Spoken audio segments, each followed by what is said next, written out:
अतरंगी दुनिया की सतरंगी कहानी में मैं आपके दोस्त फिर से हाजिर हूँ एक नई कहानी के साथ जिसका शीर्षक है अनोखे पंख। तो चलिए पंखों के सहारे उड़ान भरते हैं कहानी के पहले भाग में, जो होगा रोमांच और अनोखे कारनामों से भरपूर। तो बने रहिए, जुड़े रहिए कहानी की कड़ियों के साथ।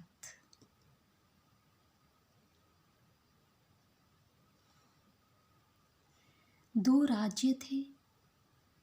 एक का नाम था सबलगढ़, जिसके राजा थे सबल सिंह, और दूसरे राज्य का नाम था चंद्रगढ़, जिसके राजा थे चंद्र सिंह। दोनों ही राज्य अपने जादुई कला की वजह से प्रसिद्ध थे।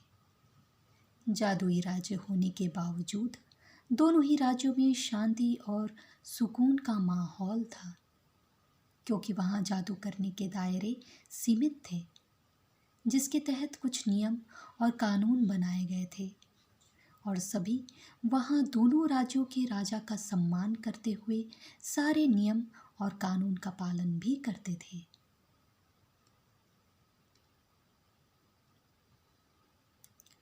चंद्रगढ़ के राजा चंद्र सिंह की इकलौती बेटी थी चंद्रावती, जो दिखने में बेहद ही खूबसूरत, सुशील, निडर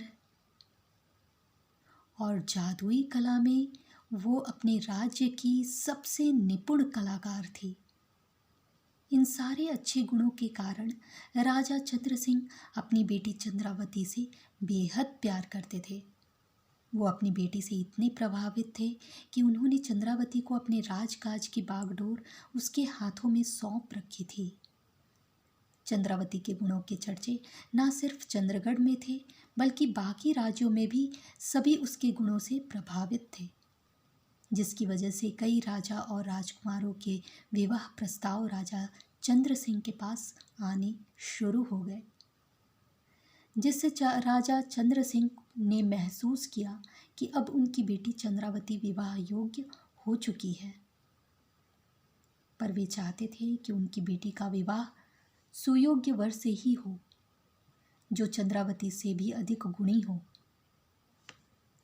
किसी भी राजा या राजकुमार के पास कितनी संपत्ति है या कितने राज्य हैं जिन पर वो राज करता है, सिर्फ इतना ही काफ़ी नहीं, क्योंकि सुख में सब अच्छा अच्छा ही दिखता है।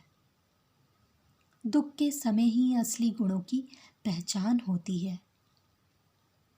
राजा चंद्र सिंह का मानना था कि समय एक सा कभी नहीं रहता। जीवन में सुख और दुख का चक्र बना रहता है। जिसने भी दुख में संयम से काम लेकर अपने गुणों का परिचय दिया, वही असली वीर योद्धा है। और स्वयंवर ही एक ऐसा रास्ता है जिससे वो अपनी बेटी के लिए योग्य वर ढूंढ सकते हैं।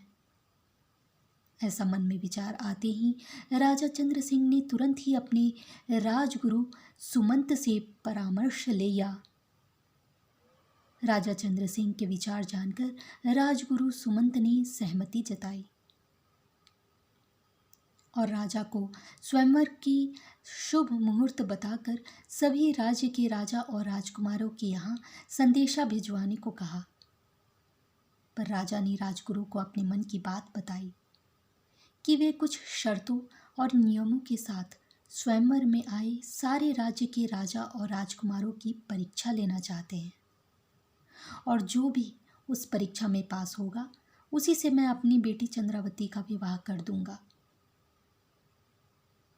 राजगुरु सुमंत राजा की बात सुनकर बहुत ही खुश हुए, क्योंकि वो भी यही चाहते थे कि चंद्रावती के गुणों से भी अधिक गुणी वर मिले। चंद्रावती को उन्होंने बचपन से बड़े होते हुए देखा था। राजगुरु भी राजा के समान ही चंद्रावती को अपनी बेटी मानते थे। तो जानेंगे अपनी कहानी अनोखे पंख भाग 2 में कि राजा और राजगुरु के शर्तों और नियमों के अनुसार क्या क्या परीक्षा होगी। मैं भी आप सभी की तरह बहुत ही उतावली हो रही हूँ जानने के लिए कि क्या क्या स्वयंवर में परीक्षाएं होंगी। आखिर किसे मिलेगा स्वयंवर का ताज, कौन होगा विजेता। तो बने रहिए, देखते रहिए और सुनते रहिए कहानी अनोखे पंख की। तब तक के लिए मैं लेती हूँ आप सबसे विदा। रखिए अपने और अपनों का ख्याल। फिर मिलेंगे। Stay with us. See you soon.